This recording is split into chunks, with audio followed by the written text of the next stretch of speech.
ಇನ್ನು ಮೂಡ ಹಗರಣದ ಕಾನೂನು ಹೋರಾಟ ಆರಂಭವಾಗುತ್ತೆ.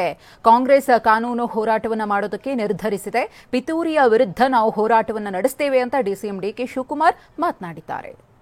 ಗವರ್ನರ್ ಕಚೇರಿನ ಉಪಯೋಗಿಸಿಕೊಂಡು ಬಿಜೆಪಿ ಕಚೇರಿಯಾಗಿ ಪರಿವರ್ತನೆ ಮಾಡಿಕೊಳ್ಳಲಿಕ್ಕೆ ಏನೆಲ್ಲ ಒಂದು ಹುನ್ನಾರ ನಡೀತಾ ಇದೆ. ಇದರ ವಿರುದ್ಧ ನಾವು ಹೋರಾಟವನ್ನು ಮಾಡೇ ಮಾಡ್ತೀವಿ, ಮಾಡಲೇಬೇಕಾಗಿದೆ.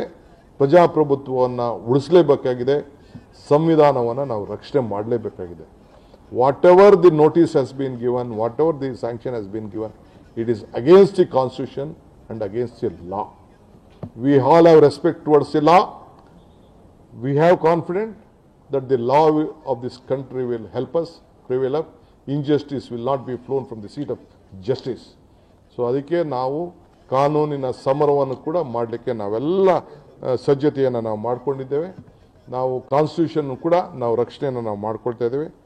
ಇಟ್ ಈಸ್ ಅಗೇನ್ಸ್ಟ್ ಒಬ್ಬ ಹಿಂದುಳು ವರ್ಗದ ಒಬ್ಬ ನಾಯಕ ಎರಡನೇ ಬಾರಿಗೆ ಈ ದೇಶದಲ್ಲಿ ಒಬ್ಬ ರಾಜ್ಯದ ಮುಖ್ಯಮಂತ್ರಿಯಾಗಿ ಬೆಳೀತಾ ಇರೋದನ್ನ ಸಹಿಸಕ್ಕಾಗದೆ ಒಂದು ದೊಡ್ಡ ಪಿತೂರಿಯನ್ನೇ ಇಡೀ ದೇಶದ ಉದ್ದಗಲಕ್ಕೂ ಕೂಡ ಇವತ್ತು ಬಿಜೆಪಿ ಸರ್ಕಾರ ಎಲ್ಲ ಸಂಸ್ಥೆಗಳನ್ನು ಉಪಯೋಗಿಸ್ಕೊಂಡು ಈ ರೀತಿ ಒಂದು ಷಡ್ಯಂತ್ರವನ್ನು ಇವತ್ತು ನಡೆಸ್ತಾ ಇದೆ.